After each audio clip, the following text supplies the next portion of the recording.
तो आप कराची का दुश्मन किसको समझते हैं? अगर आप सियासी मंजर पे बात करें तो कराची के जो हालात है वो किसकी वजह से ऐसे?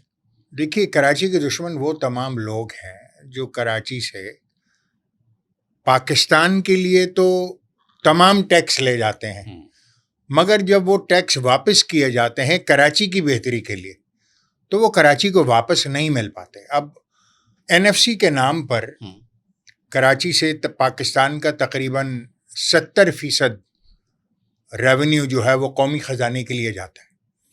कौमी ख़जाने से सिंध के लिए एनएफसी के ज़रिए 57% तकरीबन वापस आता है। अगर मान लीजिए कि वो जो 57% वापस आया है, मान लीजिए कि वो 100 रुपये है, यानी जो 57% वापस आया वो 100 रुपये है।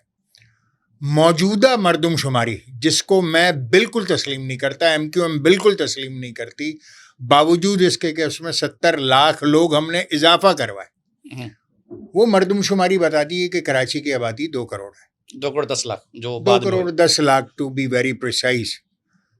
सारी दुनिया जानती है कि कराची की आबादी 4 करोड़ से कम नहीं है।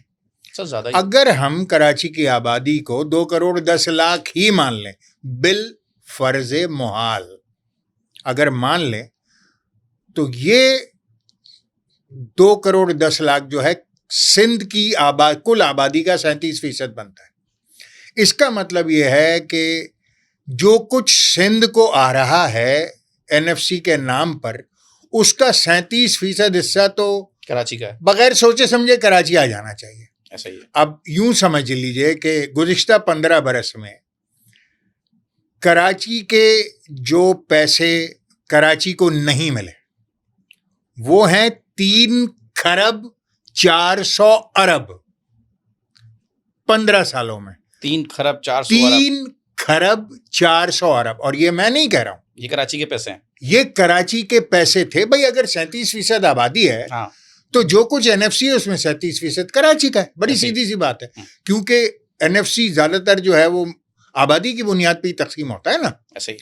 तो कराची को का हक जो था, वो हक कराची का जो जायज हक था वो 3 खरब 400 अरब रुपए था। और मैं नहीं कह रहा हूं, ये नंबर जनाब यूनुस धागा ने, जो कि साबिक वफाकी सेक्रेटरी रहे हैं और उन्होंने रिजाइन किया है 22 ग्रेड का अफसर होने के बावजूद, इतने क्रेडिबल ऑफिसर हैं वो। और सिंध में गुज़िश्ता दिनों जब इंटरिम गवर्नमेंट रही है तो उसमें फाइनेंस मिनिस्टर भी रहे हैं। वो ये फरमाते हैं, उन्होंने डॉन में बाकायदा एक आर्टिकल लिखा है कि जो ये कहते हैं कि पिछले 15 सालों में वफाक से जो सूबे को पैसा आया उसमें 3 खरब 400 अरब रुपए कराची को मिलना चाहिए थे, जो लगभग बनते हैं 800 अरब रुपए सालाना।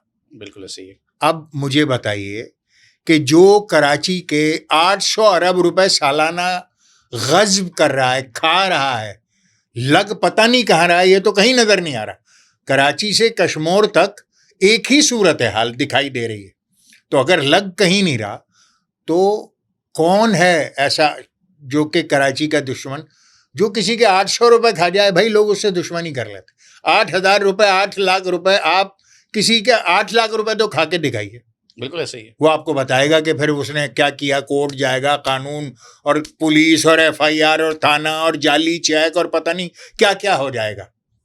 यहाँ 800 अरब रुपए साल। अब आप जरा सोचिए कि अगर कराची को उस आबादी की बुनियाद पर जो 2 करोड़ 10 लाख है, जिसको मैं और आप नहीं मानते, नहीं, मैं तो इसमें अगला सवाल है बड़ा तफसीली जो मैं और आप नहीं मानते, उस आबादी पर कराची का जो शेयर बनता है वो 800 अरब रुपए सालाना बनता है, जो हमें नहीं मिलता। जो पिछले 15 सालों से 3 खरब 400 अरब रुपए बन चुका है वो हमें नहीं मिला।